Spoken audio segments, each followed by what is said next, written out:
Very good morning, very good evening, Vanakkam. Welcome to the Bhagavad Gita Satsang in Tamil, the Song of the Divine. Om Shri Gurubhyo Namaha, Om Shri Ganeshaya Namaha, Om Shri Saraswataya Namaha, Om Shri Guru Dattatreya Namaha, Om Shri Mahalakshmi Namaha, Gurur Brahma, Gurur Vishnu, Gurur Devo Maheshwaraha, Guru Sakshat Parabrahma, Tasmai Shri Guruve Namaha.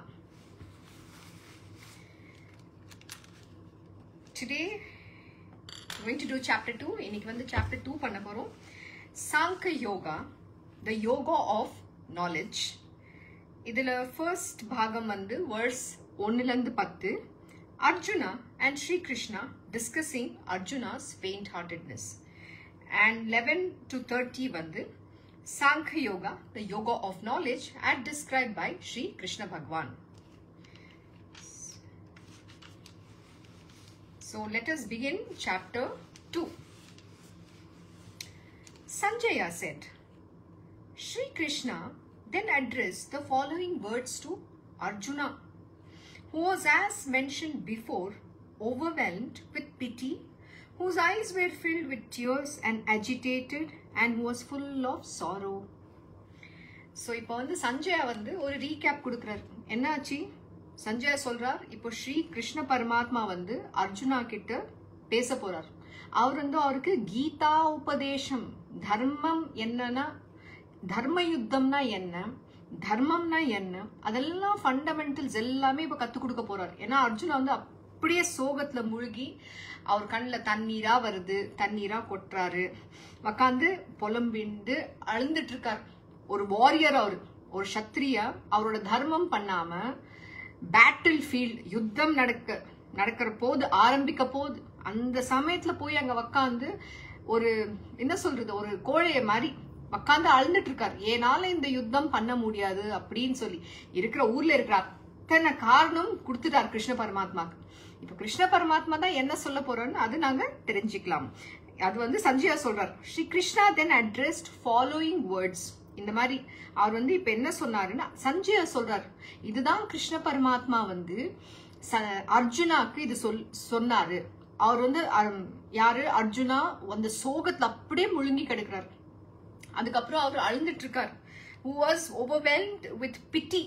அவர் இந்த self பிட்டின்னு சொல்லுவோம் தெரியுமா, என்னன்னா தனக்கு தானே பரிதாபமா பாத்துக்கிறது. நாமளே நம்ம பாவமா பாத்துப்போம். ஐயோ என்னோட வாழ்க்கை இப்படி ஆயிடுச்சே, நான் இவ்வளவு மோசமான நிலைமையில் இருக்கனே, நான் என்ன பண்ண முடியும். இன்னும் எல்லாரும் வரும்போது வந்து நம்ம துக்க கதையோ சோக கதையோ இப்ப பாரு சொல்லிட்டு இருப்போம். ஏன்னா அவங்க வந்து நம்மளை பார்த்து பரிதாபப்படணும், நமக்கு வந்து அந்த பரிதாபம் வேணும். அதனால எப்பவுமே சொல்லுவோம், ஐயோ என்னோட வாழ்க்கையில எவ்வளோ கஷ்டம் இருக்கு. நீங்க யார் வீட்டுக்காவது போங்க, இந்த வயசானவங்க வீட்டுக்கு போறீங்கல்ல, ஒரு 50 வயசுக்கு மேல தாண்டி இருக்கவங்க வீட்டுக்கு எல்லாம் நீங்க போனீங்க பாருங்க, அந்த பெரியவங்க ஃபர்ஸ்ட் ஆரம்பிப்பாங்க, எனக்கு சுகர் இருக்கு, டயபிட்டிஸ் இருக்கு, எனக்கு பிபி இருக்கு, நான் இத்தனை மாத்திரை சாப்பிடுறேன், நான் இது இவ்வளவு பண்ணிக்கிறேன். அவங்க ஃபர்ஸ்ட் வந்து அவங்க துக்க கதை, என்னது நோயோட கதை சொல்லுவாங்க, நம்பர் 1. அடுத்தது வந்து உன் வீட்டுல என்ன நடக்குது, உன் மருமக சரியில்லையா, என் மருமக சரியில்லையா, இப்படின்றது அந்த உலகத்தை இருக்கிற அந்த இன்னும் வேண்டாத ஒரு விஷயம் எல்லாம், அவங்க கதை இவங்க கதை அந்த கதை எல்லாம் பேசிட்டு எல்லாம் நம்ம வந்து சோகத்துல அப்படி கொட்டி கிடக்கும். அது வந்து நம்ம சார்பாகல, அது நாம நினைச்சிட்டு இருக்கோம், அது நமக்கு இருக்கிற சோக கதை, சோதனை, இந்த மாதிரிலாம் நினைப்போம். நான் என்ன பாவம் பண்ணேனோ, எனக்கு இந்த மாதிரி வந்திருக்கு என் வீட்டுல அப்படின்னு ஆரம்பிச்சுட்டு அப்படியே எல்லாரும் பேர் யார் யாரோ அவங்களுக்கு என்ன சொன்னாங்க, ஏது சொன்னாங்க, இதெல்லாம் தான் நாங்க பேசுறோம். அது உங்களுக்கு வாழ்க்கையில எங்கேயாச்சும் முன்னு கொண்டு போச்சா? நீங்களே கொஞ்சம் யோசிச்சு பாருங்க. இதெல்லாம் பேசி உங்களுக்கு என்ன ஆச்சு? ஜஸ்ட் என் மனசுல இருக்கிறது நான் கொட்டிடுறேன், எனக்கு கொட்டணும் போல இருக்கு, எனக்கு என்ன ஆகுறது நான் சொல்லிடணும். அது உங்க உண்மையிலேயே நீங்க சொன்னா உங்களுக்கு ஏதாச்சும் ஒரு அந்த நீங்க சொல்றீங்க, அந்த கேக்குறாங்க, ரெண்டு பேர் இருக்காங்க, யாராச்சும் ஒரு படியாவது எடுத்து வாழ்க்கையில ஒரு முன்னுக்கு போயிருக்கீங்களா, ஏதாச்சும் சாதிச்சிருக்கீங்களா? அதெல்லாம் எப்பவுமே யோசனை கூட பண்ணது கிடையாது. அவன் கதை இவன் கதை ஊர் கதை எல்லாம் பேசி வாழ்க்கையை வேஸ்ட் ஆகிட்டீங்க. எதுக்கு நம்ம பேசணும் மத்தவங்க பத்தி, நம்ம பத்தி ஏன் தப்பா பேசணும்? ஃபர்ஸ்ட் ஆஃப் ஆல் நீங்க தவறான அதே உங்களுக்கு தெரியாது, தர்மம்னா என்னன்றதே தெரியாது. நாங்க வந்து அவங்க பத்தி இவங்க பத்தி எப்ப பாருங்க சொட்டு சொல்றது, இந்த மாதிரி ஏதாச்சும் ஒரு அவங்க சில பேர் இருக்காங்க, என்ன தெரியுமா, அவங்களுக்கு எவ்வளவே நீங்க நல்லது செஞ்சுட்டு வந்து கொடுத்தாலும் அதுல ஒரு குற்றம் கண்டுபிடிப்பாங்க. அது நம்ம அந்த இந்த ஹியூமன் நேச்சர், அது ஒரு மனுஷனோட ஸ்வபாவம். அதை வந்து நீங்க என்ன பண்ணாலும் மாத்தவே முடியாது. அதுதான் சொல்வார் ஒரு ஹியூமனோட இன்ஹெரண்ட் நேச்சர்னு சொல்றாரு. ஸ்வபாவம், நம்ம பிறந்ததுலயே அந்த ஸ்வபாவத்தோட தான் நம்ம வந்திருக்கோம். அதை வந்து நீங்க என்னைக்குமே மாற முடியாது. ஆனா எதிர்பார்ப்பு என்ன, அவங்க அட்லீஸ்ட் கொஞ்சம் மாறணும் அப்படின்னு நம்ம நிறைய பேர்கிட்ட இருந்து எதிர்பார்க்கிறோம். அந்த நீங்க எதிர்பார்க்கறதுனாலனா நீங்க வந்து ரொம்ப துக்கத்துல இருக்கீங்க. எதுக்கு எதிர்பார்க்கணும்? இதுவே பேசிக். இதெல்லாம் வந்து ஒரு சிம்பிளான லெசன் நம்ம வாழ்க்கையில நம்ம அப்ளை பண்ண வேண்டியது.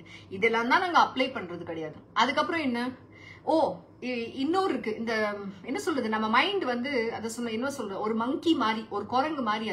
அது இங்க இருந்து அங்க ஒரு சப்ஜெக்ட், அந்த சப்ஜெக்ட், இந்த சப்ஜெக்ட், ஒரு மரத்துல இருந்து இன்னொரு மரத்துக்கு போயிட்டே இருக்கும். நீங்க என்ன பண்ணுவீங்க தெரியுமா, அந்த மத்தவங்க யாருக்காச்சும் ஒரு வியாதி இருக்கும், எனக்கும் வந்துடுச்சு, எனக்கும் இருக்கு, இல்லாத வியாதியெல்லாம் கொண்டு வந்துருவாங்க. இந்த மாதிரி சில பேரும் கூட இருக்காங்க. அது வர்றது எதுக்கு? ஃபர்ஸ்ட் ஆஃப் ஆல் நீங்க வந்து அந்த சப்ஜெக்ட பத்தி பேசவே தேவையில்லை. ஏன் அதோட நீங்க கடவுளை பத்தி பேசலாமே. நான் எவ்வளவு நல்ல இது, நான் இது செஞ்சேன், நான் கடவுளை நோக்கி போறேன், இந்த மாதிரிலாம் ஏதாச்சும் ஒரு நல்லதா சொல்றீங்களா? ஒரு 4 பேர் பத்தி நல்லதா பேசுறீங்களா? எப்போ எடுத்தாலும் ஏதாச்சும் ஒரு வாழ்க்கையில இது சரியில்லை, அது சரியில்லை. நீங்க போயிட்டு அப்சர்வ் பண்ணுங்க. உங்களை மட்டும் கிடையாது, உங்க அக்கம் பக்கத்துல இருக்கிறவங்க எல்லாருமே நீங்க ஒரு அப்சர்வேஷன் பண்ணுங்க. அப்படியே ஜஸ்ட் கான்சென்ட்ரேட்டா பாருங்க.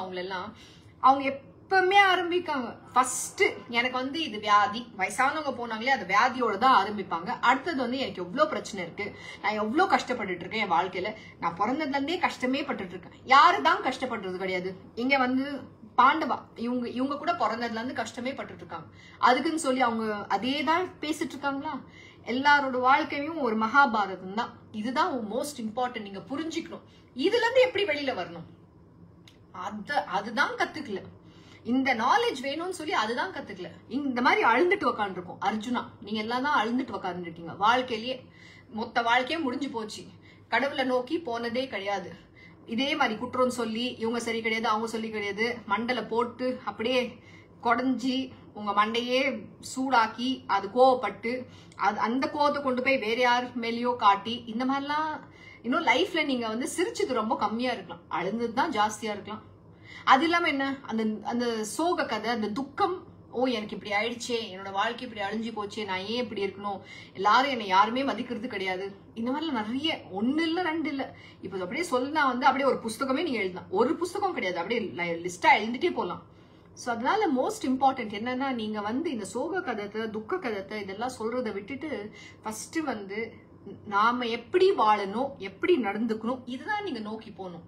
எனக்கு வந்து கடவுள் இந்த ஒரு மனுஷ ஜன்மம் கொடுத்திருக்காரு. இந்த மனுஷ ஜன்மமே இருக்கிறது வந்து பகவான் அடையிறதுக்கு. அண்ட் ஒரு நல்ல மனிதனா நம்ம அடைஞ்சு நாம ஒரு எக்ஸாம்பிள், மற்றவங்களுக்கு வந்து நாம ஒரு ரோல் மாடலா அந்த மாதிரி வாழ்ந்துட்டு போகணும். நீங்க போனப்புறம் கூட ஜெனரேஷன் உங்களை ஞாபகம் வச்சுக்கணும். இவங்க இந்த மாதிரி சாதிச்சாங்க, இவ்வளோ நல்லா செஞ்சாங்க, வாழ்க்கையில இவ்வளோ பர்ஃபெக்டா வாழ்ந்தாங்க, அந்த மாதிரி நானும் வாழணும் அப்படின்னு சொல்ற அளவுக்கு நீங்க வாழ்ந்து காட்டணும். அதை விட்டுட்டு எப்ப பாரு புலம்பிட்டே இருந்தா, எவ்வளோ எல்லாமே நல்லா கடவுள் கொடுத்தா கூட நமக்கு வந்து அந்த நம்ம வாழ்க்கையில அந்த திருப்தின்னு சொல்லி கிடையவே கிடையாது. அது ஒரு சந்தோஷம்ன்றது கிடையவே கிடையாது. நாம எல்லாம் சின்ன ஆசைகள் வச்சிருப்போம். என்ன, இன்னைக்கு ஒரு பட்டு புடவை வாங்கினீங்க, அது ஒரு ஆசை இருந்துச்சு, சரி போய் நான் ஒரு பட்டு புடவை வாங்கிட்டேன். அந்த வாங்கி நீங்க உடுத்ததுக்கு அப்புறம் என்னாச்சு, அந்த நிமிஷம் தான் நீங்க அந்த புது புடவை, இன்னைக்கு நான் என்னோட ஆனிவர்சரி, இன்னைக்கு பர்த்டே, நான் ஒரு புது புடவை நான் உடுத்தணும் அப்படின்னு சொல்லி நீங்க உடுத்திக்கிறீங்க. அதுக்கப்புறம் என்ன ஆகுறது, அவ்வளவுதான், அதோட ஹாப்பினஸ் போயாச்சு அந்த நிமிஷமே. இல்ல ஒரு ஐஸ்கிரீம் சாப்பிடுறீங்க, அந்த ஐஸ்கிரீம் சாப்பிட வரைக்கும் தான் அந்த சந்தோஷம், அது சாப்பிட்டு முடிஞ்சோடனே அந்த சந்தோஷமே போயிடும். சோ இந்த மாதிரி நம்ம அல்ப சந்தோஷத்துக்கு பின்னாடி தான் நாங்க ஓடிட்டு இருக்கோம். அதை விட்டுட்டு சச்சிதானந்த், ஆனந்த், பரமானந்த், எப்பவுமே இருக்கிற ஒரு சந்தோஷத்தை நீங்க நோக்கி போகணும். அதுதான் உண்மையான வாழ்க்கையே. அதை நோக்கி போகாம இந்த மாதிரி உங்களோட ஆசைகள் பின்னாடி அந்த மோகத்தோட இருக்கும் போது எதுவுமே வாழ்க்கையில நீங்க எவ்வளவுதான் கடவுள் உங்களுக்கு நல்லது செஞ்சாலும் அந்த நல்லதே உங்களுக்கு தெரியாது. இதே மாதிரிதான் துக்கத்துல முழுங்கி கிடைப்பீங்க. சோ இப்ப என்ன சொல்றாரு பார்க்கலாம்.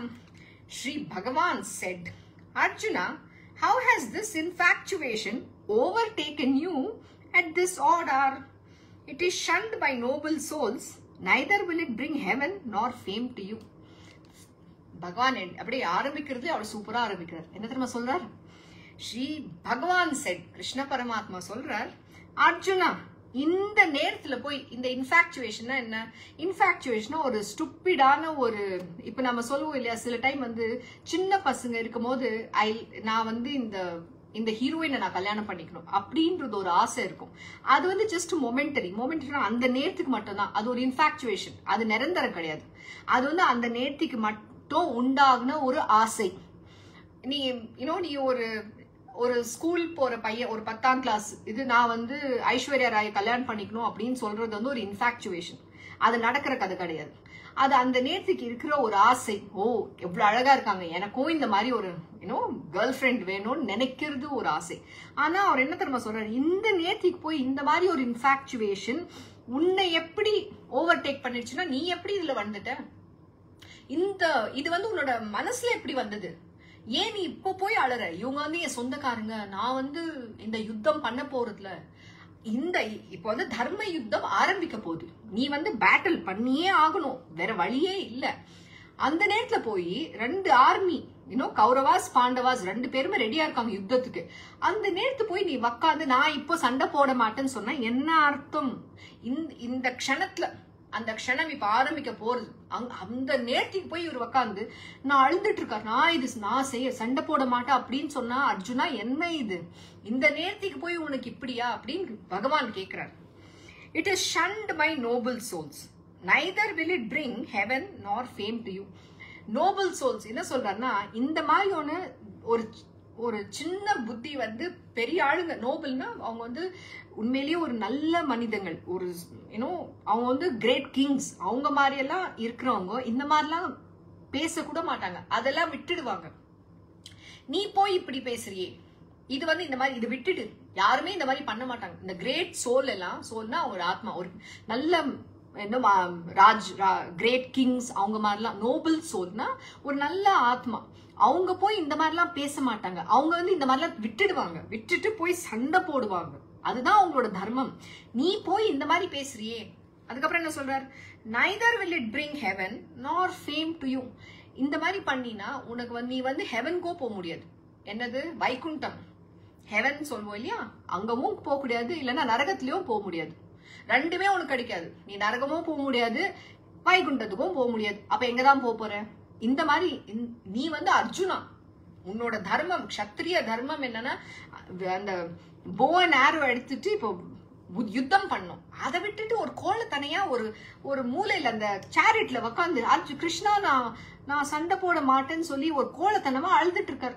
இதெல்லாம் ஆகிற கதையா அப்படின்னு சொல்லி பகவான் கேட்கிறார். Yield not to unmanliness, Arjuna. This does not become you. Shaking off this base faint-heartedness, stand up, O succorer of enemies. அவர் என்ன சொல்றனா, சோ இது வந்து chapter 2 verse 3. Yield not to unmanliness.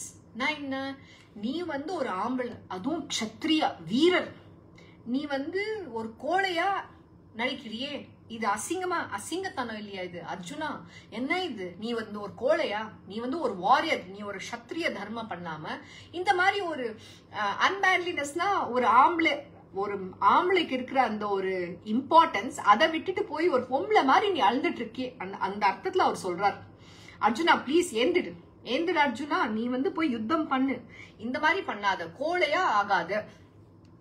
This does not become you. நீ இந்த மாதிரி ஆக முடியாது, ஒரு கோல்தனமா நீ பேசு, இந்த மாதிரி பண்ணக்கூடாது, நீ ஏந்திரு அர்ஜுனா அப்படின்னு பகவான் சொல்றார். Shaking off this base faint heartedness, stand up. இந்த ஃபெயிண்ட் ஹார்ட்டட்னஸ்னா என்னன்னா தெரியுமா உங்களுக்கு? நீங்க எப்பயாச்சும் பயந்துக்கிறீங்களா? ஐயோ நான் போய் அது பேசணும், நான் வந்து இந்த யுத்தம்னா ஏதாச்சும் ஒரு முக்கியமான இம்பார்ட்டன்ட் திங், அங்க போய் நீங்க பேசணும், ஆனா பயந்து கிடக்குறீங்க. அப்போ வந்து உங்களுக்கு என்ன ஆகும்னா ஃபெயிண்ட் ஹார்ட்டட்னஸ். உங்களுக்கு சொல்வீங்க, ஐயோ என் மனசு வந்து அப்படியே படப்படப்புது, என்னால முடியல, என்ன பேசணும் தெரியல, நான் உளர போறேன் அப்படிலாம் சொல்வீங்க சில பேர்லாம். நிறைய பேர் நீங்க யோசிச்சு பாத்தீங்கன்னா அந்த சர்டன் சிச்சுவேஷன்ல வந்து நமக்கு பேச்சு கூட தடுமாறும், நமக்கு அந்த சரியான வார்த்தை கூட வராது, ஏன்னா பயத்துல இருக்கும். அந்த பயம் நம்ம மனசை வந்து ஒரு மாதிரி பதட்டமா பண்ணும். சோ அந்த பதட்டமா பண்ணும் போது நமக்கு பேச்சே வராது, அந்த சரியான வார்த்தைகள் அப்போ வராது, நம்மளால எதுவுமே செய்ய முடியாது. ஏதாச்சும் செய்ய போவீங்க, எல்லாமே தப்பாதான் செய்வீங்க. ஏன்னா அந்த திருடம் இல்லை உங்களுக்கு, அந்த பயம் இருக்கு உள்ள. சோ அதுக்கு சொல்றாரு இதெல்லாம் விட்டுடு, தூக்கி போட்டுடு, இதெல்லாம் ஏண்டு நில்ல அர்ஜுனா, நீ வந்து ஒரு வாரியர், நீ வந்து ஒரு சத்ரியா. இந்த மாதிரி பயப்படுறதுனால வாழ்க்கையில நீ ஒண்ணு சாதிக்க முடியாது, ஏந்துடு அப்படின்னு சொல்றாரு.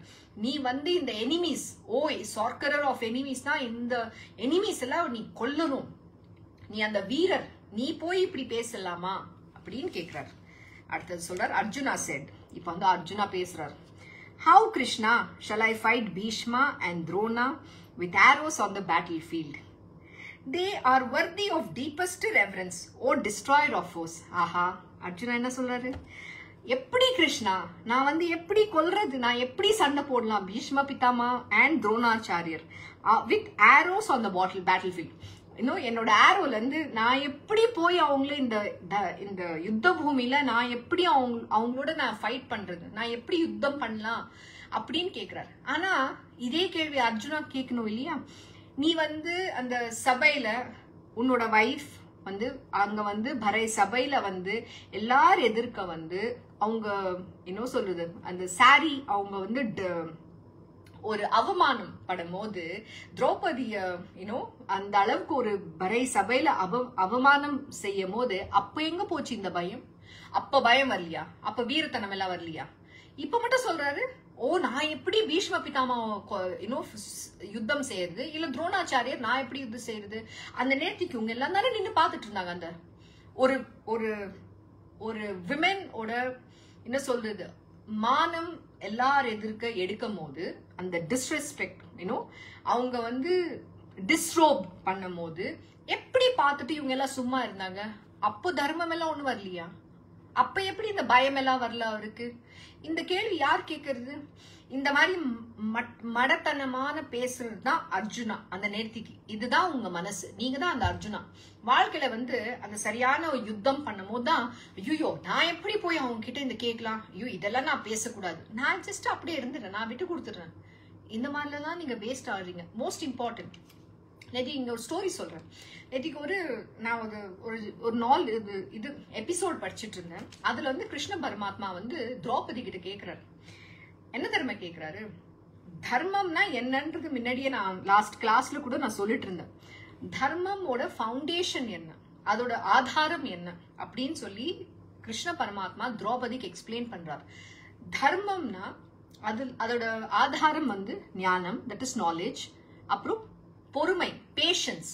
நாம வந்து எப்பவுமே கொஞ்சம் பொறுமையா தான் எல்லாமே நாம செய்யணும். எடுத்த உடனே நம்ம வந்து யோசிக்காம எதுவுமே நம்ம ஆக்ட் பண்ணக்கூடாது. எதுவுமே ஏதாச்சும் செய்யணும்னா பொறுமையா யோசிச்சு செய்யணும். ஸோ பொறுமை, நாலேஜ், பேஷன்ஸ். பேஷன்ஸ்னா பொறுமை. அடுத்தது வந்து லவ். லவ்ல என்ன? இது வந்து பிரேமான்னு சொல்லுவோம். பிரேமானா அது வந்து அன்பு. இது வந்து அன்கண்டிஷனலா இருக்கணும். நீங்க எல்லாருக்குமே ஒரே மாதிரி அன்பை காட்டணும், எல்லாரோடையும் அந்த பிரேமாவை காட்டணும். சோ மூணாவது வந்து பிரேமா. அடுத்தது வந்து சரண்டர். சரண்டர்னா என்ன? சமர்ப்பணம் பண்றது. சமர்ப்பணம்னா என்ன? உங்களோட அத்தனை இதையும் மைண்ட், மனசு, இந்த பாடி, இந்த சென்சஸ் எல்லாமே பகவான் காலடியில சமர்ப்பணம் பண்ணும். சமர்ப்பணம் பண்ணிட்டு நீ என்னோட வாழ்க்கையை நடத்து அப்படின்னு சொல்லி முன்னுக்கு போறதுதான் தர்மத்தோட ஒரு ஆதாரம். லாஸ்ட் ஆதாரம் என்ன? ஜஸ்டிஸ், நியாயம். நாம வந்து தர்மத்தோட ஆதாரமே இந்த 5 முக்கிய இதுதான். அதுல இருந்தா ஃபவுண்டேஷன் ஆஃப் தர்மாவே establish. the 5 bases on which dharma is established. அப்படின்னா என்ன? இந்த 5 ஆஸ்பெக்டோட இது ஆதாரம் தான் தர்மம். இந்த 5வும் நம்ம லைஃப்ல நம்ம அப்ளை பண்ணும். நீங்க எந்த காரியம் செஞ்சாலும் இந்த 5 திங்ஸ் இது நம்ம ஃபாலோ பண்றோமா? நம்ம நியாயமா இருக்கோமா? நம்ம எதுவுமே தப்பு தண்டா பண்ணல, நம்ம வந்து உண்மையா இருக்கிறோம், நியாயமா இருக்கிறோம், நம்ம மத்தவங்க பொருளுக்கு ஆசைப்படல, நம்ம ஏதாச்சும் ஒரு வேலை உங்களுக்கு ஒரு தொழிலே இருக்கு, நீங்க ஒரு பிசினஸே செய்றீங்க, தப்பான காசு நீங்க வாங்கல, நீங்க வந்து பிரைப் கொடுக்கல மத்தவங்களுக்கு. என்ன இப்ப இந்த நீங்க வந்து ஒரு கவர்மெண்ட் ஆர்கனைசேஷன்ல போனீங்கன்னா இந்த அண்டர் த டேபிள் வாங்குறதுதான் பழக்கம். சோ அதெல்லாம் நீங்க பண்ணாம அது வந்து ரொம்ப தப்பு. கொடுக்கறதும் தப்பு, வாங்கறதும் தப்பு. சோ அது வந்து நீங்க பண்ணீங்கன்னா அப்ப நீங்க தர்மத்துல ஃபெயில் ஆயிட்டீங்க. சோ அந்த நியாயம், ஜஸ்டிஸ் இல்ல. ஓகே, சோ அது பண்ணக்கூடாது. அதுக்கப்புறம் என்ன? நாலேஜ்னா என்ன? ஃபர்ஸ்ட் இந்த நாலேஜ் வேணும் நமக்கு. நாம செய்யறது சரியா தவறா, எப்பவுமே இந்த 5 ஆஸ்பெக்ட் நீங்க வச்சுட்டு தான் அந்த தர்மம் ஃபாலோ பண்ணும். யாரோட தர்மம் இது? உங்க அப்பா அம்மா கத்து கொடுக்கிற தர்மம் இல்ல வாத்தியாரோ இந்த புக்குல எழுதின தர்மம் கிடையாது. கிருஷ்ண பரமாத்மா சொல்லியிருக்காரு, தர்மத்தோட மூல base, the most important base, அதோட ஃபவுண்டேஷனே இந்த 5 ஆஸ்பெக்ட் நீங்க ஃபாலோ பண்ணும். நீங்க எல்லாருக்கும் ஒரே மாதிரி தான் அன்பை காட்டணும். நீங்க பெத்த குழந்தை இருந்தா அது உங்களுக்கு ரொம்ப இது ஏன் பையன், இது ஏன் பொண்ணுன்னு அன்பு காட்டுறீங்க. அதே பக்கத்து வீட்டு பசங்க வந்தா அதே போல உங்களால கவனிக்க முடியுதா? அவங்கள இல்லையே. அது ஜஸ்ட் அவங்க என்னோட பையனோட ஃப்ரெண்டு, ஓகே ஓரளவுக்கு எப்படி இருக்கிற, நல்லா இருக்க, சாப்பிடு, அவ்வளவுதான் சொல்ல முடியும். ஆனா நீங்க உங்க பொண்ணுக்கு வாங்கி கொடுத்தீங்கன்னா ஒரு சாரி, அதே போல இன்னொருத்தவங்களுக்கு கூட உங்களால வாங்கி கொடுக்க முடியுதா? இல்லையே. ஏன்னா அந்த பாவனை இருக்கு, இது என்னோடது, என் பொண்ணு என் பையன், எல்லாருக்கும் ஒரே போல அன்பை காட்டுறது தான் தர்மம். எல்லாருக்கும் ஒரே போல நாம ட்ரீட் பண்றது தான் தர்மம். உங்களோட குழந்தை இல்ல பக்கத்து வீட்டு குழந்தை 2 பேரும் ஒன்னா நீங்க பாக்கணும், அதுதான் தர்மம். அது மாதிரி எல்லாருக்கும் ஒரே போல அன்பை கொடுக்கணும். யாருக்கும் கம்மி கிடையாது, அதிகம் கிடையாது. ஏன்னா இந்த அன்பு எங்கிருந்து வருது? பரமாத்மா கிட்ட. அதுதான் இந்த வேர்டு நம்ம சன்ஸ்கிருதத்துல பிரேமான்னு சொல்லுவோம். ஏன்னா அந்த பிரேமா இந்த மெட்டீரியல் வள்ளி மாதிரி கிடையாது. நீங்க இப்போ ஒரு கல்யாணம் கூட பண்ணிட்டீங்கன்னா நீங்க உங்களை கணவர் அவர்கிட்ட நீங்க அன்பாவே நடந்துக்கணும். உங்களோட பசங்களோட நீங்க அன்பை காட்டணும். ஏன் தெரியுமா? அது நீங்க ஒரு பவுண்டு, அது மேரேஜ், அது அட்டாச்மெண்ட், அது ஒரு பந்தன். அது உண்மையான ஒரு ரிலேஷன்ஷிப்பே இல்ல. இது ஒரு டிரான்சாக்ஷன் மாதிரி. நான் கல்யாணம் பண்ணிட்டாச்சு, நான் நான் கமிட்டட், என்னோட கணவர்கிட்ட நான் அன்பாவே இருக்கணும், அந்த மாதிரி ஒரு இது. ஏன்னா நீங்க அவர் உங்களோட ஹஸ்பண்ட் ஆயிட்டார். சோ அதனால வர ஒரு அன்பு அது. ஆனா எல்லார்கிட்டயும் அந்த சமபாவா அந்த அன்பை காட்டுற தன்மை உங்களுக்குள்ள வரணும். அதுதான் தர்மம். இந்த மனபாவத்தோட தான் நம்ம லைஃப்ல வாழணும். ஆனா அது செஞ்சிருக்கீங்களா? செய்யவே இல்லையே. ஏன்னா இந்த தர்மம் என்னன்றதே தெரியாது. அடுத்தது இன்னொரு விஷயம் சொல்றேன், மோஸ்ட் இம்பார்ட்டன்ட். என்ன தெரியுமா? இப்ப நாம என்ன சொல்றோம், தர்மம்னா நாங்க எங்க அப்பா அம்மா பெரியவங்க சொல்லியிருக்காங்க, அந்த பேச்சு நாங்க கேட்டே ஆகணும். அதே போல நாங்க சொல்றது என் பசங்க கேட்கணும். ஆனா உங்க பெரியவங்க இந்த பகவத்கீதா படிச்சிருக்காங்களா? தர்மம்னா என்னன்னு தெரியுமா? ஒரு எக்ஸாம்பிள், ஒரு உதாரணம் தரேங்க. என்னன்னா இது கிருஷ்ண பரமாத்மா திரௌபதியோட ஸ்வயம்வர் நடக்குது. ஸ்வயம்வர் அப்படின்னா என்ன தெரியுமா? ஸ்வயம்னா அவங்களோட ஸ்வயம்னா செல்ஃப்னா என்னோட இஷ்டம், வர்னா என்ன வரம். அவங்களுக்கு ஸ்வயம்வர், என்னோட ஹஸ்பண்ட், என்னோட கணவர் யார் வேணும், நான் யார கல்யாணம் பண்ணிக்கணும் நிர்தாரிக்கு அவங்களுக்கு அந்த ரைட் இருக்கு. நீங்க இந்த சொசைட்டில எடுத்துக்கிட்டீங்கன்னா என்ன சொல்லுவாங்க, பெரியவங்க யார சொல்றாங்களோ அவங்கதான் நீங்க கல்யாணம் பண்ணிக்கணும். ஒரு ஸ்டேஜ்ல ஒரு பொண்ணு தன் மனசுக்கு ஆசைப்பட்டு நான் இந்த பையனை கல்யாணம் பண்ணிக்கிறேன்னு சொன்னா அது பெரிய குற்றமா பாக்குறது. ஏன்? யாரு சொன்னா அது தப்புன்னு சொல்லிட்டு. தர்மம் என்ன தெரியுமா சொல்றது? ஒரு பொண்ணுக்கு தன்னோட வரம் ஸ்வயமா சூஸ் பண்ற ரைட் இருக்கு, அதிகாரம் இருக்கு அவங்களுக்கு. சீதா தேவி எப்படி கல்யாணம் பண்ணார்? ஜனக் மகாராஜ் ஸ்வயம்வர் வச்சார். அவங்க மனசால ஸ்ரீராம தன்னோட கணவரா அக்செப்ட் பண்ணாங்க. ஸ்வயமா போய் ஸ்வயம்பர் நடத்தும் போது நான் இவர்தான் நான் கல்யாணம் பண்ணிப்பேன் அப்படின்னு அவங்க அந்த ஸ்வயமா போய் அவங்கள கழுத்துல மாலை போட்டு நான் அக்செப்ட் பண்ணாங்க, இவர்தான் எனக்கு கணவர் அப்படின்னு சொல்லி. அது யாரு தப்பு சரின்னு சொன்னது? அந்த பொண்ணை அந்த பையனை அவங்க சொல்லுவாங்க, இல்ல நான் இந்த பையனை காதலிக்கிறேன் அப்படின்னு சொல்லுவாங்க. அம்மா அப்பா என்ன சொல்லுவாங்க, அந்த பையன் உனக்கு சரி இருக்கா தெரியாதே, நீ எப்படி டிசிஷன் எடுக்கலாம், நீ எப்படி சூஸ் பண்ணலாம் அப்படின்னு நாங்கெல்லாம் தப்புன்னு சொல்லுவோம். நம்ம ஸ்கிரிப்சர்ஸ் பிரகாரம் அவங்களுக்கு அந்த உரிமை இருக்கு. அந்த பையன் சரியா இருக்கானா தவறா இருக்கானா அது நம்ம பேசல. அது நெக்ஸ்ட் ஆஸ்பெக்ட், அது வேற தினசு. ஆனா ஒரு பொண்ணுக்கு அந்த அதிகாரம் இருக்கு. நம்ம தர்மத்துல சொல்லியிருக்காங்க, கிருஷ்ண பரமாத்மாவே சொல்லியிருக்காங்க. இது என்ன சொல்றது, டைம் ஒரு யுகத்திலையும் ஃபாலோ பண்ணிட்டு வந்திருக்காங்க. சோ திரௌபதியோட ஸ்வயம்வர் நடக்கும் போதும் அவங்க அர்ஜுனா அந்த அந்த மீனோட கண்ணை அந்த போல இந்த போ அண்ட் ஆரோ ஷூட் பண்ணி அந்த கரெக்டா அவங்க அந்த ஜெயிச்சு அந்த பந்தயத்துல ஜெயிச்சு அவங்க வந்து திரௌபதி வந்து மனசால நான் இவரை கல்யாணம் பண்ணிக்கிறேன் ஒத்துக்கின போது தான் அவங்க அப்பா வந்து அந்த பொண்ணை கல்யாணம் பண்ணி கொடுப்பாரு. அதுக்கு அர்த்தம் தான் ஸ்வயம்வர். யாரு சொன்னா ஸ்வயம்வர் தப்புன்னு. அண்ட் அந்த காலத்துல வந்து ஏன் தெரியுமா இவங்க இதெல்லாம் செஞ்சாங்க? அவங்களுக்கு ஒரு குரு இருந்தாங்க. ஒரு ராஜ்யத்திலயும் ஒரு ராஜ் குருன்னு சொல்லி இருப்பாங்க. அவங்க வந்து அவங்களுக்கு இந்த நாலேஜ் எல்லாம் கொடுத்தாங்க. அதுலதான் அவங்க அந்த சரியான பாதையில போயிருக்காங்க. அதுக்கப்புறம் என்னாச்சு, யாருமே இந்த நாலேஜ வந்து படிக்கல, இந்த ஞானமே யாருக்குமே வரல. எல்லாரும் அவங்க இஷ்டத்து பிறக்கிறாரோ ஜாதகம் பாக்குறது, இது பண்றது அது பண்றது பணத்துக்காக. இன்னொரு என்ன இதுனா, சில கம்யூனிட்டியில நம்ம சொசைட்டிலேயே ஒண்ணு என்ன சொல்றது, ஒரு பொண்ணை வந்து கல்யாணம் பண்ணும் போது அவங்க சொல்லுவாங்க இல்ல, நான் வந்து இவ்வளவு பணம் தரேன், இவ்வளவு நகை தரேன், இதெல்லாம் ஒரு நெகோசியேஷன் பண்ணுவாங்க. ஐ எம் சாரி, ஒரு பொண்ணு வந்து லக்ஷ்மி நம்ம ஆத்துக்கு வரா, அத வந்து ஒரு பாக்கியமா நம்ம பாக்குறது கிடையாது. ஒரு பொண்ணுன்னா எப்பவுமே அவங்கள வந்து மட்டம் தட்டி தான் பாப்பாங்க. ஏன்னா ஒரு வியாபாரம் மாதிரி நடத்திட்டு இருக்காங்க. இது ஒரு வியாபாரம் கிடையாது. ஒரு பொண்ணு வந்து ஒரு காடஸ், ஒரு தேவி, அவங்க ஒரு லக்ஷ்மியோட ஸ்வரூபம். அந்த மாதிரி யாருமே பாக்குறது கிடையாது. அது எதுக்கு அந்த பணத்தை ஒரு டிரான்சாக்ஷன், ஒரு கல்யாணம்னா வியாபாரம் அவங்களுக்கு எல்லாம். மனசால ஒரு அப்பா அம்மா தன் பொண்ணை கல்யாணம் பண்ணி கொடுக்கும் போது அது என்ன சீதனம் கொடுக்குறாங்களோ, நீங்க என்ன விரும்பி கொடுக்குறீங்களோ அது மட்டும் தான் கொடுக்கணும். மாப்பிள்ளை வீட்டுக்காரங்க எல்லாம் எனக்கு இவ்வளவு பணம் வேணும், ஓ மாப்பிள்ளை அமெரிக்கால படிக்கிறார், அமெரிக்கா கதை இன்னொரு நாளைக்கு டெஃபினட்டா சொல்ல போறேன். அமெரிக்கா கதை இப்ப சொல்ல போறது இல்ல. ஆனா இது ரொம்ப இம்பார்ட்டன்ட். என்னன்னா, நீங்க வந்து ஒரு வியாபாரம் மாதிரி ட்ரீட் பண்ணிட்டு இருக்கீங்க. ஓ எனக்கு இவ்வளோ நகை வேணும், எத்தனை சவரன் போடுறாங்க, என்ன கொடுத்துருக்காங்க பொண்ணுக்கு, இது என்ன வியாபாரமா? மகாலட்சுமி வரா, அந்த ஒரு பாக்கியம் உங்களுக்கு வேணும், அந்த மாதிரி நடந்துக்கணும். இதெல்லாம் யார் ஃபாலோ பண்ணிருக்கா? இதெல்லாம் தர்மமா? அவ்வளவோ அக்கிரமம் பண்ணிட்டு இருக்கீங்க, அதர்மம் பண்ணிட்டு இருக்கீங்க. எங்க போறீங்க? ஏதாச்சும் ஒரு ஹெல்லுல தான் போறீங்க. அதுக்கப்புறம் நீங்க பண்ற இந்த டிரான்சாக்ஷனுக்கு எல்லாம் இது யார் சொல்றது உங்களுக்கு? இந்த பெரியவங்க சொல்ற பேச்சு கேட்டா நீங்க நடந்துட்டு இருக்கீங்க. அவங்க எப்படி இருந்தாலும் ஹெல்லுக்கு போயிருக்காங்க. நீங்களும் நரக்கத்தான் அனுபவ போறாங்க. நீங்க கூட அந்த நரகத்துல போறீங்க. சோ இதெல்லாம் கேட்கணும் ஃபர்ஸ்ட். இது என்ன நம்ம செய்யறது சரியா?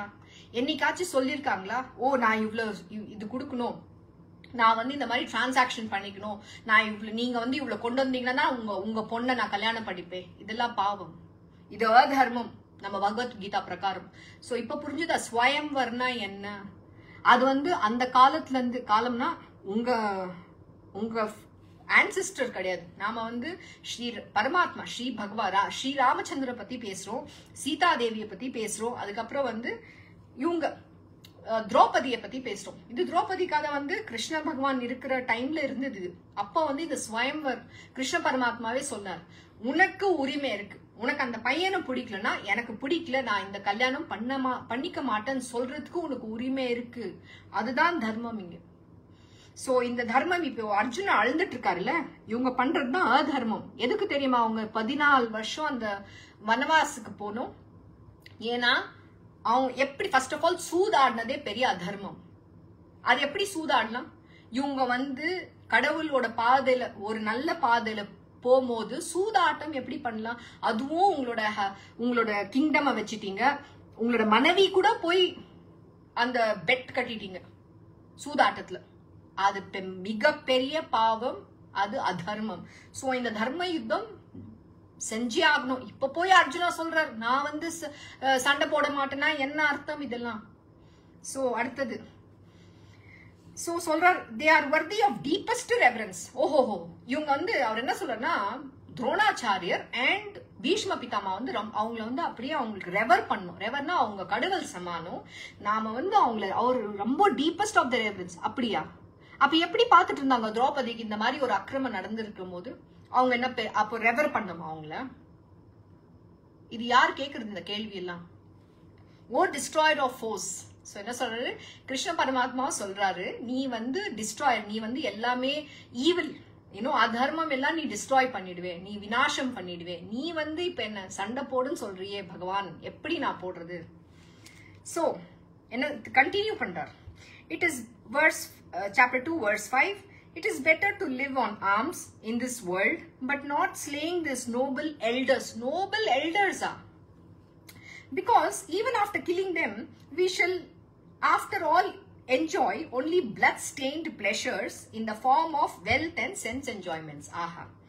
இவருக்கு ரொம்ப அறிவு இருக்கு, இவருக்கு ரொம்ப ஞானம் இருக்கு, இவர் கிருஷ்ண பரமாத்மாக்கு அறிவு இது ஞானத்தை கொடுத்துட்டு இருக்காரு. என்ன சொல்றாருன்னா, it is better to live on arms. அங்க பிச்சை எடுத்து இருந்துக்கலாம்.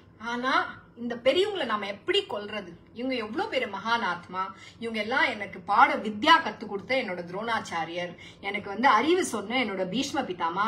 என்ன மாதிரி அறிவு சொன்னாங்க? ஆமா, அவர் ஒரு நல்ல பகவான், அவர் ஒரு என்ன சொல்றது, ஒரு நோபல் சோல் தான், ஒரு நல்ல ஆத்மா, அவர் இல்லைன்னு சொல்லல. ஆனா எப்படி ஒரு பரை சபையில ஒரு பொண்ண வந்து, அதுவும் அவங்களோட என்ன சொல்றது, அவங்களோட டாட்டர், அந்த அவங்களோட பையனோட கிராண்ட் பேரனோட அவங்க வந்து வைஃப், அவங்கள வந்து இந்த மாதிரி பரே சபையில யூனோ டிஸ்ரோப் பண்ணும் போது எப்படி இவங்க எல்லாம் பார்த்துட்டு சும்மா இருந்தாங்க? இது எதிர்த்து யார் கேட்கறது இந்த கேள்வி? அப்பெல்லாம் அவங்களுக்கு அப்ப ரெஸ்பெக்ட் கொடுக்குற அந்த அளவுக்கு அவங்க ரெஃபரன்ஸ்னா அந்த தப்பை எப்படி நடக்க விட்டாங்க? அதுதான் அதர்மம். சேம் தான். உங்க பெரியவங்க எல்லாம் என்ன சொல்லி கொடுத்துருக்காங்க? இது செய்யணும், அது செய்யணும். அதுக்கு ஏதாச்சும் ஒரு அர்த்தம் இருக்கா? இப்ப நான் கேட்ட கேள்வியே ஒரு ஒரு மேரேஜ் என்ன வியாபாரமா ஆக்கிட்டாங்க. ஆனா இப்போ வந்து லீகல் லா எல்லாம் வந்த அப்புறம் வரதட்சணை வாங்க கூடாதுன்னு அந்த இதெல்லாம் வந்ததுக்கு அப்புறம் தான் இது கொஞ்சம் அப்படியே அடங்கி இருக்கு. இருந்தாலும் எல்லாரும் அண்டர் ஹேண்ட் டீலிங் எல்லாம் பண்ணிட்டு தான் இருக்காங்க. இது எவ்வளவு பெரிய பாவம்ன்றது தெரியுமா? யார் இந்த மாதிரி எல்லாம் சொல்லி கொடுத்தது உங்களுக்கு? இந்த மாதிரி பெரியவங்க சொல்லி கொடுத்தா இப்படிதான் ஆகும். தெரியாத நாலேஜ். ஆமா, Bhishma Pitamah is a divine soul, இல்லன்ட்டே சொல்லல. ஆனா அவரு கூட ஒரு தப்பு பண்ணிட்டாரே. அந்த அதர்மத்துல அவரு அந்த அதர்மம் அவர் பிடிக்கல, இல்லன்னு சொல்லல. ஆனா அந்த அதர்மம் எப்படி நடக்க விட்டார் அவர்? அதுதான் மிகப்பெரிய கொஸ்டின். சோ யாருக்கே இங்க மன்னிப்பு கிடையாதுங்க. அதுதான் உண்மையான தர்மம். சோ என்ன தர்மா சொல்றாரு? Because even after killing them, we shall after all enjoy only blood-stained pleasures in form of wealth and sense enjoyments. அப்படின்னா என்ன? அர்ஜுனா சொல்றாரு, அவங்களெல்லாம் நான் கொன்னுட்டு அவங்களோட அந்த ரத்த இதுல அவங்க கொன்னுட்டு அந்த ரத்த பூமியில அதுல போய் நான் அனுபவிக்கணுமா அந்த வெல்த்னா அந்த கிங்டம், சண்டை போட்டு அந்த வெல்த்தை நமக்கு, அந்த சொத்தை நமக்கு கிடைக்கிறது, அந்த ராஜ்யம் நமக்கு கிடைக்கிறது, அது போய் நான் எப்படி என்ஜாய் பண்ணுவேன்? அப்போ மட்டும் நீ சூதாடிட்டு திரௌபதி அங்க உன்னோட தம்பி எல்லாம் அவங்களோட துணி உருவும் போது நீ நின்று பாத்துட்டு இருந்த, அதெல்லாம் பரவாயில்ல. அந்த அக்கிரமம் எல்லாம் நீங்க பாத்துட்டு இருந்தீங்க. அப்ப வந்து போய் ஒரு அங்க யுத்தம் பண்ணோம், போய் அங்க வந்து இந்த மாதிரி நடக்க கூடாது, அந்த அதர்மம் நடக்கும் போதே தடுத்து இருக்கணும். ஏன் தடுக்கல? அந்த கொஸ்டின் எல்லாம் இவர் யார் கேட்கறது? இதுதான் நம்ம உலகம். இப்படி இந்த தப்பான யோசனை தான் நம்ம உலகமே. அதனால்தான் நமக்கு தர்மம் என்னன்றதே புரியல. சோ இதுக்கப்புறம் தான் கிருஷ்ண பரமாத்மா தர்மம் என்னன்றது அர்ஜுனாக்கே கத்து கொடுக்க போறாரு. அதுதான் பகவத்கீதா. அதுக்குதான் மகாபாரத் ரொம்ப முக்கியம். ஏன்னா இந்த மகாபாரதம் வார் வந்து எல்லார் லைஃப்ல ஒரு நிமிஷமும் நாம சண்டை போட்டுட்டே இருக்கிறோம். ஏன்னா நமக்கு சரி எது தப்பு எதுவும் தெரியவே தெரியாது. சோ என்ன சொல்றாரு? இந்த blood-stained pleasures in the form of wealth and sense enjoyments. Okay, chapter 2 verse 6. We do not even know which is preferable for us, to fight or not to fight. Nor do we know whether we shall win or whether they will conquer us. Those very sons of Dhritarashtra, killing whom we do not even wish to live, stand in the enemy's rank. இவர் என்ன சொல்றாருன்னா, நாம சண்டை போட்டு ஜெயிக்க போறோமோ இல்லையோ அதுவும் தெரியாது. இது கொஞ்சம் உண்மையிலேயே காமெடியா இருக்கு எனக்கு. ஏன் தெரியுமா? கடவுளே எதிர்க்க நின்றுட்டு இருக்காரு, கடவுள்கிட்டே சொல்லிட்டு இருக்காரு, நான் ஜெயிக்க போறேன்னா தோக்க போறேன்னா தெரியல. இந்த மாதிரி தான் நீங்க எல்லாம் சோகத்துல மூழ்கி கிடைப்பீங்க. ஐயோ என்ன செய்யறதுன்னு கன்ஃபியூஷன் நிறைய. எனக்கு மண்ட குழப்பத்துல நான் இருக்கிறேன், நான் என்ன முடிவு இருக்குது? அதுக்கப்புறம் வந்து ஒரு 10 பேருக்கு போன் பண்ணுவீங்க, நீ சொல்ல நான் இந்த மாதிரி செஞ்சிருக்கேன், இது செய்யறது சரியா தவறா? அவங்க ஏதாச்சும் அவங்களுக்கு இன்னமும் ரொம்ப அறிவு இருக்கிற மாதிரி அவங்கள கேட்பீங்க. அவங்க வந்து உங்களுக்கு ஒரு அப்படியே ஒரு அட்வைஸ் கொடுப்பாங்க. ஏன்னா மத்தவங்களுக்கு அட்வைஸ் கொடுக்கணும்னா லட்டு சாப்பிட்ட மாதிரி. ஏன்னா அது ரொம்ப ஈஸி. மத்தவங்களுக்கு அட்வைஸ் கொடுக்கறது ரொம்ப ஈஸி. ஆனா நமக்கே நாம செஞ்சுக்கணும், அப்பதான் ரொம்ப கஷ்டமா இருக்கும். சோ நம்ம வந்து ஒரு 10 பேருக்கு போன் போட்டு கேட்போம், இது நான் செய்யறது சரியா தவறான்னு. அப்போ அதுல வந்து இன்னும் குழம்பு போய் இன்னும் ஏதாச்சும் ஒரு தவறான டிசிஷன் தான் நீங்க எடுப்பீங்க. ஏன்? உங்களுக்கே அந்த ஸ்வயமா அந்த நாலேஜே கிடையாது. அந்த குழப்பம் அந்த மாதிரி அந்த நேரத்துக்கு நீங்க என்ன செய்யணும்ன்றது தெரியாத ஒரு நிலைமை. அர்ஜுனாவே என்ன சொல்றாரு, கிருஷ்ண பரமாத்மாவே எதிர்க்க நின்றுட்டு இருக்காரு. அவர்கிட்ட போய் சொல்றாரு, நான் ஜெயிப்பனோ இல்லையோ, அவங்க ஜெயிக்க போறாங்களா இல்ல நாங்க தோக்க போறோமோ, அவங்கள எங்க கான்கர் பண்ண போறாங்களா அதுவும் தெரியாதா? பரமாத்மா தெரியுமே என்ன ஆக போறது. அவர் எல்லாமே எழுதிட்டாரு ஆல்ரெடி. அவருக்கு எண்டிங் கூட என்னன்னு தெரியும். அதுக்கு மேல என்ன ஆக போறதுன்னு தெரியும். உன்னோட பாஸ்ட், உன்னோட புனர் ஜென்மம், இந்த ஜென்மம், வரப்போற ஜென்மம், அவருக்கு எல்லாமே ஞானம் இருக்கு. அவருக்கு எல்லாமே தெரியும். எல்லாரோட பாஸ்ட், பிரசன்ட், ஃபியூச்சர் எல்லாமே தெரியும். இந்த மாதிரி ஒரு கடவுளே வந்து நின்னும் போது உங்க மைண்ட் இப்படி பேசும், இப்படிதான் பேசும். கடவுளே வந்து எதிர்க்க நின்னா கூட நீங்க இப்படிதான் பேசுவீங்க. கடவுளே போய் சொல்லும், போய் கேளுங்க நான் கொடுக்க போறேன்னு சொல்லும் போது கூட, இல்லையே அவங்க இவ்வளவு சொல்லிட்டாங்களே, நான் எப்படி திருப்பி போய் கேட்கறது, அவங்க எல்லாமே நான் கேட்டுட்டேன், நான் எல்லாமே சொல்லிட்டேன், இதுக்கு மேல கொடுக்க மாட்டார் அப்படின்னா அவர் கொடுக்கவே போறதில்ல. அவர் கொடுக்கணும்னு நினைச்சா கூட நீங்க வந்து அந்த கதவை மூடிடுறீங்க. ஏன்னா கடவுளே இங்க சொல்லும் போது கூட உங்களுக்கு அந்த நம்பிக்கை கிடையாது.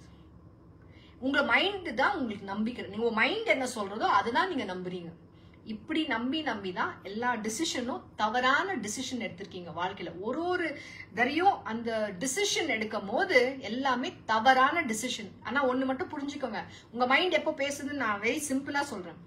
நீங்க வந்து ஒரு நியாயம், தர்மம் அப்படின்னு போகும்போது வந்து நீங்க வந்து பாசிட்டிவா நினைப்பீங்க. உங்களுக்குள்ளவே அந்த உற்சாகம் வரும், ஒரு அப்படியே ஸ்ட்ரென்த் வரும், ஒரு எல்லாமே நல்லது நினைப்பீங்க. ஆனா உங்க மைண்ட் பேசுறது மட்டும் எல்லாம் கெட்டது சொல்லும். உன்னால இது முடியாது, நீ செய்யவே முடியாது, இது தவறு அப்படின்னு சொல்லி உங்க மைண்ட் பேசும். இந்த மாதிரிதான் நீங்க புரிஞ்சுக்கணும். எப்போ உங்க மைண்ட் உங்களுக்கு தப்பா சொல்லுதோ அப்ப புரிஞ்சுக்கோங்க, உங்க மைண்ட் உங்ககிட்ட பேசிட்டு இருக்கு. அந்த நேரத்துக்கு வந்து நீங்க அந்த மைண்டோட பேச்சு கேட்க கூடாது. கேட்டீங்கன்னு வச்சுக்கோங்க, வாழ்க்கையே அழிஞ்சிடும். So, those very sons of Dhritarashtra, killing whom we do not even wish to live, stand in the enemy ranks. அவங்க இந்த திருத்தராஷ்டிரோட பசங்க, என் சித்தப்பா பசங்க, அவங்க எல்லாம் அவங்கள நான் கொண்டுட்டு நான் வந்து உயிரோட இருக்கவே விரும்பல. அப்படியா? திருப்பி எனக்கு அதே கேள்விதான் வருது. எப்படி நீ உன்னோட வைஃபோட அவங்க வந்து வஸ்திர இது என்ன சொல்ற டிஸ்ரோப் பண்ணி ஒரு அவமானம் பண்ணிட்டு இருக்கும் போது அப்பெல்லாம் உனக்கு சாகணும்னு தோணலையா? ஆனா இவங்கள வந்து இவ்வளோ கொடுமையா ஒரு தவறு பண்ணிருக்காங்க, அவங்கள கொல்ல போறேன்னு சொல்லி நினைச்சு உனக்கு அவ்வளோ வருத்தமா இருக்கு. ஓ, நான் உயிரோட இருக்கிறது கூட வேஸ்ட் அப்படின்னு சொல்றாரு அர்ஜுனா. சோ அடுத்தது வந்து Bhagavad Gita chapter 2 verse 7. With my very being smitten by the vice of faint-heartedness and my mind puzzled with regard to duty, I beseech you, tell me that which is decidedly good. I am your disciple. Pray, instruct me who have taken refuge in you. இப்பதான் வழிக்கு வரார். என்ன தெரியுமா சொல்றாரு? இவ்வளெல்லாம் புலம்பிட்டு எல்லாம் பேசியாச்சு, அவர் சொல்றதெல்லாம் சொல்லிட்டார். இதுக்கு மேல என்ன சொல்றாருன்னா, with my being smitten by vice of faint-heartedness and mind puzzle, என் மனசு ரொம்ப குழப்பி கிடக்கு, என் மண்டல எதுவுமே ஓடல, என்னோட மைண்ட்ல எல்லாமே அப்படியே கன்ஃபியூஸ்டா இருக்கு, எனக்கு ஒண்ணு கூட புரியல. கிருஷ்ண பரமாத்மா வித் ரிகார்ட் டு என்னோட டியூட்டி என்ன, நான் என்ன பண்ணணும் அப்படின்னு இப்பதான் வரார் லைனுக்கு. சொல்றாரு இப்ப பரமாத்மா கிட்ட, என்னால ஒண்ணுமே யோசிக்க முடியல, நான் எந்த டிசிஷனும் நான் எடுக்க முடியல, கடவுளே நீயே சொல்லி, இப்போ நீயே ஒரு வழி காட்டு அப்படின்னு சொல்லி நம்ம கடவுள்கிட்ட போயிடுவோம் இல்லையா? ஏன்னா குழம்பி போய் அத்தனை பேர்கிட்ட பேசிட்டு ஒரு கரெக்டான டிசிஷனுக்கு வர முடியாத டைம்ல அதுக்கப்புறம் தான் நம்ம கடவுள்கிட்ட போய் சமர்ப்பணம் பண்றோம். அப்பதான் கடவுளே ஓபன் பண்ணுவார். அப்ப என்ன சொல்லுவோம் தெரியுமா? சமர்ப்பன். இதுதான் தர்மத்தோட ஆதாரம், one of the foundation basis of தர்மம். சமர்ப்பன் யார்கிட்ட பண்ணணும்? கடவுள் கிட்ட பண்ணணும். அப்ப என்ன சொல்றாரு? ஐ beseech you, நான் வந்து உங்ககிட்ட கேட்டுக்கிறேன், நான் ஒன்னு கூப்பிடுறேன், பிளீஸ் எனக்கு என்னோட டியூட்டி என்னன்னு சொல்லு கடவுளே அப்படின்னு இப்ப அர்ஜுனா கிருஷ்ண பரமாத்மா கிட்ட சொல்றாரு. You tell me that which is decidedly good. நீ எனக்கு எது நல்லதுன்னு அது சொல்லு. இப்போ இந்த ஃபுல் சாப்டர் 18, நாங்க வந்து 2வது சாப்டர்ல இருக்கணும். எத்தனை சாப்டர் இருக்கு பகவத்கீதால? 18 சாப்டர் இருக்கு. சோ நெக்ஸ்ட் 17 சாப்டர் வந்து இப்ப என்ன சொல்லியிருக்காரு ஒரு வார்த்தை அவரு, நீ எனக்கு எது நல்லதுன்னு சொல்லு அப்படின்னு சொல்றாரு இல்லையா. பரமாத்மா வந்து இந்த சாப்டர்லயே எல்லாமே சொல்லிடுவார். அப்போ மட்டும் அர்ஜுனா கேட்டுருந்தார்னா 17 சாப்டர் தேவையே இல்லை. இந்த 2வது சாப்டர்லயே அவர் வந்து அந்த யுத்தம் பண்ணி எப்படி இருந்தாலும் ஜெயிச்சிருப்பார். ஏன்னா அது விதிச்சுட்டார் கிருஷ்ண பரமாத்மா, அவருக்கு நிச்சயமா ஜெயிப்பாரு விதிச்சிருக்காது. சோ அது ஏன்னா தர்ம யுத்தம், நியாயம் தான் ஜெயிக்கும். தர்மத்தோட ஆதாரம் என்ன? ஒண்ணு வந்து ஜஸ்டிஸ். சோ நியாயம் தான் ஜெயிக்கும். இது ஏன் மண்டல போல? அந்த அளவுக்கு மண்டல போயிருந்தா இந்த 2nd சாப்டரோட பகவத்கீதாவே நின்று இருக்கும். ஆனா கிருஷ்ண பரமாத்மா சொல்லிட்டாரு, நீ எது நல்லதுன்னு சொல்லுன்னு சொல்லு. பகவான் சொல்லிட்டே இருப்பாரு. ஆனா இவர் கேள்வி மேல கேட்பார், நான் இப்படி செய்யலாமா அப்படி செய்யலாமா? இது வந்து உங்க வாழ்க்கையோட கதை. உங்களுக்கு அந்த ஆன்சர் கூட கொடுத்தா கூட அப்போ நீங்களே இன்னும் சொல்வீங்க, இல்லையே அவங்க இப்படிதானே சொன்னாங்க, அவங்க எல்லாம் சொல்லி முடிச்சுட்டாங்க, இதுக்கு மேல நான் கேட்கறதும் தப்பு அப்படின்னு நீங்களே எல்லாம் தீர்மானம் பண்ணிப்பீங்க. அப்ப கடவுள்கிட்ட போய் ஏன் சொல்றீங்க, நீ எனக்கு எது நல்லதுன்னு சொல்லு? நல்லது சொன்னா கூட உங்களுக்கு அந்த ஏத்துக்கிற தன்மையே கிடையாது. அதனால்தான் நம்ம வாழ்க்கையில வந்து நம்ம முன்னுக்கு வர முடியாது. நம்மளோட விதியை மாத்திக்க அந்த திறமை இல்லை உங்கள்கிட்ட. விதியை மாத்திக்கணும்னா கடவுள் சொல்ற பேச்சிய கேட்கணும், அது பிரகாரம் நீங்க நடந்துக்கணும். இதுதான் மோஸ்ட் இம்பார்ட்டன்ட். இதை புரிஞ்சுக்கதான் நீங்க இந்த கதையே இன்னைக்கு கேட்டுட்டு இருக்கீங்க. எப்படி உங்களோட வாழ்க்கையோட விதியே மாத்திக்கலாம் அப்படின்னு. அது வந்து கடவுளோட கையில மட்டும்தான் இருக்கு. உங்களை மொத்த விதியே மாத்திடுவாரு. ஆனா அவர் சொல்ற பிரகாரம் நீங்க போகணும். இங்க என்ன அதுதான் கத்து கொடுத்துட்டு இருக்காரு. சோ இப்ப அர்ஜுனா கேக்குறாரு, எனக்கு எது நல்லதோ நீ தீர்மானி, அது நான் செய்யறேன் அப்படின்னு சொல்றாரு. அப்புறம் என்ன சொல்ற, நான் வந்து உன்னோட சிஷ்யன், பிளீஸ் நீ வந்து நான் வந்து உன்னோட disciple, I am your disciple, pray.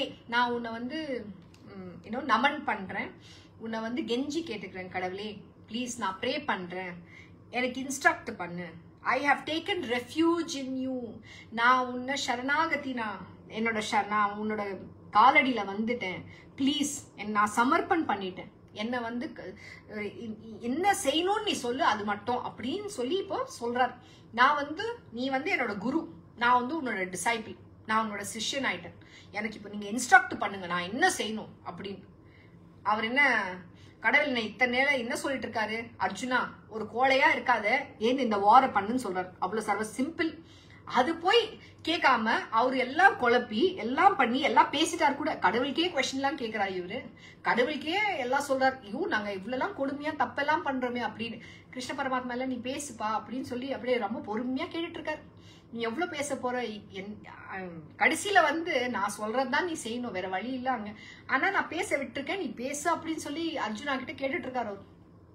அவர் என்ன எல்லாம் நடிக்க போறாரு. உங்க வாழ்க்கையில் இது கொஞ்சம் அப்படியே ஒரு டிவி மாதிரி இல்ல, ஒரு சாம்பிள். நீங்க எப்படிதானே நடந்துக்கிறீங்க, எல்லாம் அப்படியே மண்டை பிச்சிட்டு இருப்பீங்கல்ல, ஐயோ நான் எது செய்யறது, சரியா தவறா, இது ஒண்ணுமே புரியலையே. ஆனா அந்த நேரத்துக்கு வந்து பகவானே வந்து உங்களுக்கு ஒரு இன்ஸ்ட்ரக்ஷன் கொடுப்பாரு, இப்படி பண்ணுனா. அது என்னைக்குமே அந்த இன்ஸ்ட்ரக்ஷன் ஃபாலோ பண்ணதே கிடையாது. ஏன்னா ஃபாலோ பண்ணிருந்தீங்கன்னா நீங்க எங்கேயோ போயிருப்பீங்க. So, chapter 2, verse 8. For even on obtaining undisputed sovereignty and an affluent kingdom on this earth and lordship over the gods, I do not see any means that can drive away the grief which is drying up my senses. ஐயோ எனக்கே போதும் ஆயிடுச்சு அர்ஜுனாவோட. கிருஷ்ண பரமாத்மா பாவம் எவ்வளவு பொறுமையோட கேட்டுட்டு இருக்காரு. ஏன்னா அவர் தான் தர்மம் இல்ல, அந்த மூலாதாரமே அவர் தான், அந்த தர்மத்தோட ஃபவுண்டேஷனே அவர் தான். அவர் பொறுமையா கேட்டுட்டு இருக்காரு, பொறுமை பேஷன்ஸோட கேட்டுட்டு இருக்காரு. அர்ஜுனா நீ புலம்பு அப்படின்னு சொல்லி கேட்டுட்டு இருக்காரு. என்ன சொல்றாருன்னா, அர்ஜுனா எனக்கு ஒண்ணுமே புரியல. என்ன சொன்னாரு கிருஷ்ண பரமாத்மா கிட்ட, நீ வந்து என்ன வேணா எனக்கு இன்ஸ்ட்ரக்ட் பண்ணு, நான் உன்னோட டிசைபிள் ஆயிட்டேன்னு சொல்றாரு. திருப்பி மறுபடியும் போய் என்ன சொல்றாருன்னா, for even obtaining an undisputed sovereignty and affluent kingdom on this earth and lordship over gods, I do not see any means that can drive away the grief which is drying up my senses. சுத்தி வளைச்சி பேசிட்டு இருக்காரு. என்ன சொல்றேன்னா, ஆக மொத்தமா எவ்வளவுதான் நான் ஜெயிச்சாலும் என்ன வேணா செஞ்சாலும் எனக்கு வந்து இந்த சோகத்துல இருந்து நான் வெளியில வர முடியுமான்னு எனக்கு தெரியாது அப்படின்னு தான் சொல்றாரு. அது நிறைய இங்கிலீஷ் வர இதுல. இவ்வளவுதான், அவர் சோகத்துல இருந்து வெளியில வர முடியாது, நான் எப்படி இந்த யுத்தம் பண்ணலாம், அவருக்கு அதுதான் பெரிய ஒரு என்ன தர்ம சங்கட்ல இருக்காரு. ஏன் இது வந்து எல்லாரும் தம்பிங்க, இது என்னோட டீச்சர், இவர் வந்து எனக்கு நல்லது கெட்டது கத்து கொடுத்த பீஷ்ம பிதாமா, இவங்களெல்லாம் நான் எப்படி எதிர்த்து நான் யுத்தம் பண்ணுவேன் வாழ்க்கையில. இதுதான் தர்ம சங்கடம். இந்த மாதிரி லைஃப்லயே நீங்க எத்தனை தர்ம சங்கடம்ல வந்திருக்கீங்க இல்ல உங்க லைஃப்லயே, அதுதான் இது.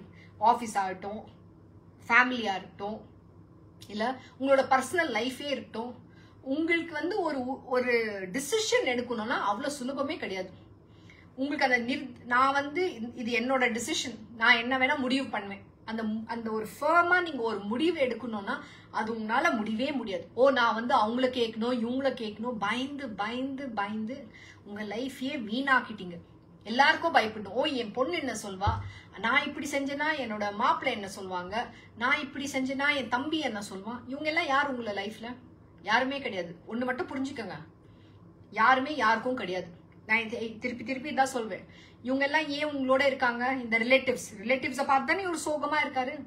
இந்த சொந்த பந்தங்கள் எல்லாமே ஒரு கர்மா தான். இந்த பாடி வந்து எதுக்கு வந்திருக்குன்னா இது ஒரு ரீபேமெண்ட். ஏதோ ஜென்மத்துல நீங்க வந்து அந்த கர்மாவை பண்ணிருக்கீங்க, அதனால அந்த குடும்பத்துல நீங்க பிறந்திருக்கீங்க. இந்த பாடியில அது கெட்டது நல்லது எது நடந்தாலும் அது வந்து உங்களோட விதி. அந்த கர்மாவை வந்து தீக்க தான் வந்திருக்கீங்க. இது ஒரு கடன். அந்த கடன், அந்த ரீபேமெண்ட், அது லோன் மாதிரி நினைச்சுக்கோங்க. உங்க வாழ்க்கை, இந்த லைஃபே ஒரு லோன். அந்த லோனை நீங்க தீக்கணும். சோ அந்த மாதிரி அந்த கர்மா வந்து நீங்க தீக்கிறது தான் வந்திருக்கீங்க. ஆனா தீக்கும் போது என்ன பண்றீங்கன்னா இன்னும் திருப்பி நிறைய கர்மா வேற சேர்த்துக்கிறீங்க. இன்னும் நிறைய பிறவி வரும். அதுக்கப்புறம் மறுபிறவி எல்லாம் நீங்க எடுக்கணும். சோ இது எடுக்க கூடாதுன்னு தான் கிருஷ்ண பகவான் நீங்க எப்படி தர்மத்தை மார்க்கத்துல போனா இந்த மறுஜன்மம் மறுபிறவி எடுக்க கூடாதோ அதுதான் கத்து கொடுக்குறாரு. அண்ட் இருக்கிற கர்மா எல்லாம் எப்படி நீங்க அப்படியே டிஸ்ட்ராய் பண்ணிடலாம். அண்ட் கர்மாவே பண்ணாத மாதிரி நிஷ்காம கர்மா நாங்க செய்யறது வந்து கர்மாவே இல்லாம நம்ம வாழ்க்கைய ஒரு பியூட்டிஃபுல்லா எப்படி கடந்து போக முடியும்ன்றது தான் பகவத்கீதாவே. சோ அதுதான் அதோட முக்கியத்துவம். இந்த லைஃப் வந்து அர்ஜுனா வந்து வேற யாரு கிடையாது, நீங்க தான் அந்த அர்ஜுனா. உங்க வாழ்க்கை தான் இது. உங்க வாழ்க்கை கதை தான் Bhagavad Gita. So chapter 2 verse 9, Sanjaya said, "O king, having thus spoken to Sri Krishna, Arjuna again said to him, I will not fight," and became silent. ஆஹா, ரொம்ப தைரியம் தான் அர்ஜுனாக்கு. சஞ்சயா சொல்றார். யாருக்கு சொல்லிட்டு இருக்கார் சஞ்சயா? திருத்ராஷ்டுக்கு சொல்லிட்டு இருக்காரு அந்த யுத்த பூமியில என்ன நடந்துட்டு இருக்குன்னு. அப்ப சொல்றாரு, ஓ கிங், இந்த மாதிரி பேசிட்டு ஸ்ரீ கிருஷ்ண பரமாத்மா கிட்ட அர்ஜுனா சொல்றாரு, நான் இந்த யுத்தம் பண்ண மாட்டேன் அப்படின்னு சொல்லி மௌனமா ஆயிடுறாரு, சைலண்டா ஆயிடுறாரு. ஐ வில் நாட் ஃபைட், நான் சண்டை போட மாட்டேன் அப்படின்னு சொல்லி மௌனமாயிட்டார். அடுத்தது chapter 2 verse 10. Then Dhritarashtra, O Dhritarashtra, Shri Krishna, as if smiling, addressed the following words to Arjuna, sorrowing in the midst of the two armies. என்ன சொல்றாரு அர்ஜுனா கிட்ட பகவான் வந்து? அவர் சொல்றாரு, திருத்ராஷ்ட், சஞ்சயா வந்து திருத்ராஷ்டுக்கு சொல்றாரு, ஓ திருத்ராஷ்ட், ஸ்ரீ கிருஷ்ணா வந்து as if smiling, கிருஷ்ணா வந்து அப்படியே ஒரு ஸ்மைல் கொடுப்பாரு, ரொம்ப அழகா இருக்கும், அப்படி மிஸ்chievous-ஆ இருக்கும். ஏன்னா அவர் என்ன தெரியுமா நினைப்பாரு, நீ எவ்வளவு வேணா பேசு, கடைசியில வந்து நீ என்ன பண்ணோன்னு நான் விதிச்சிருக்கேனோ அதுதான் நீ செய்ய போற. ஆனா இந்த புலம்பல், இந்த அழுகுறது, காமெடி ஷோ, எனக்கு கிருஷ்ண பகவான் ஒரு படமே பார்த்துட்டு இருக்காருங்க. பண்ணு, நீ எவ்வளவு நேரம் நீ என்னெல்லாம் புலம்புறியோ பண்ணு. பரமாத்மா கிட்டவே இவர் இப்படி பேசுறாருன்னா யோசிச்சு பாருங்க. கடவுளே உங்ககிட்ட வந்து இன்ஸ்ட்ரக்ஷன் கொடுத்தா கூட கேட்கிற அந்த தன்மையே கிடையாது. யாரோ ஒரு மனுஷன் பேசுறான் என்னோட அப்படின்னு தான் நினைச்சிட்டு இருக்காரு. இங்க அர்ஜுனா கூட அதான் நினைச்சிட்டு இருக்காரு. ஓ கிருஷ்ணா என்னோட ஃப்ரெண்ட், அவர் என்னோட ரிலேட்டிவ் அப்படிதான் நினைச்சிட்டு இருக்காரு. இங்க பரமாத்மாவே உன்னோட சாரதியா உக்காண்டிருக்காரு. அவர்கிட்டயே சரி, நான் உன் டிசைபிள், கொஞ்ச நேரத்துக்கு முன்ன என்ன சொன்னாரு, நான் தான் கிருஷ்ண பரமாத்மா, நான் என்ன வந்து உன்னோட டிசைபிளா ஏத்துக்கோ, நான் சமர்ப்பணம் பண்ணிட்டேன் அப்படியெல்லாம் சொல்லிட்டு அதுக்கப்புறம் வந்து பகவான் வந்து உங்களுக்கு இன்ஸ்ட்ரக்ஷன் கூட கொடுக்குறாரு, நீ ஏந்து இப்போ யுத்தம் பண்ணுன்னு சொல்லி. திருப்பி மறுபடியும் அதே ஸ்டேட்ல வந்துட்டு நான் இப்போ யுத்தம் பண்ண மாட்டேன். இது உங்க மைண்ட பாத்துருக்கீங்களா? இதே தானே பண்ணும். எல்லாம் கேட்டுப்பீங்க, எல்லாம் செய்வீங்க, சரி நான் காத்தால போய் நான் இது செய்ய போறேன் அப்படின்னு ஓகே ஃபுல்லா ஏன்னோ அந்த தொண்டையை வத்தி வத்தி ஒருத்தர் பேசிட்டு இருப்பாங்க. அவங்க உங்களுக்கு அட்வைஸ் கொடுப்பாங்க.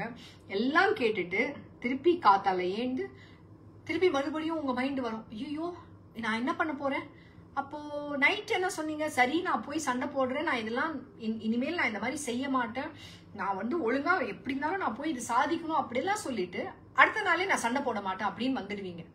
இது உங்க லைஃப்ல நடந்திருக்கா? இதுதான் அர்ஜுனா, உண்மையான அர்ஜுனா. கடவுளே வந்து உங்களுக்கு சொன்னாலும் உங்க மைண்ட் உங்களை விடவே விடாது. இதுதான் மகாபாரதம், பகவத்கீதா. சோ அப்ப சொல்றார், so Krishna வந்து as if smiling addressed the following words to Arjuna who is sorrowing in the midst of two armies. Arjuna வந்து அப்படியே சோகத்துல முழுங்கிட்டு இருக்காரு. அர்ஜுனா அவரை பார்த்து அப்படியே சிரிச்சிட்டு இருக்காரு. என்ன முட்டாள்தனம் இது, எத்தனை இவனுக்கு என்ன சொல்றது, நான் சொன்னா கூட கேட்குற அளவுக்கு மண்டல அந்த மைண்ட் வந்து அவ்வளோ அப்படியே பேசிட்டு இருக்கு.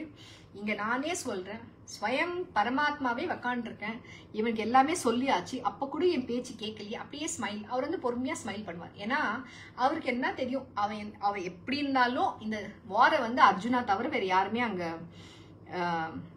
அது வந்து அவர் தான் கொல்லணும்னு விதிச்சிருக்கு, இதெல்லாம் வரும்.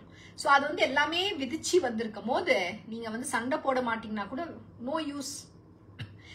இதுதான் கதையே. ஸோ இங்க நம்ம நிறுத்தலாம். அடுத்த கிளாஸ்ல வந்து சாப்டர் 2 11 வேர்ஸ்ல இருந்து கண்டினியூ பண்ணலாம். ஓகே,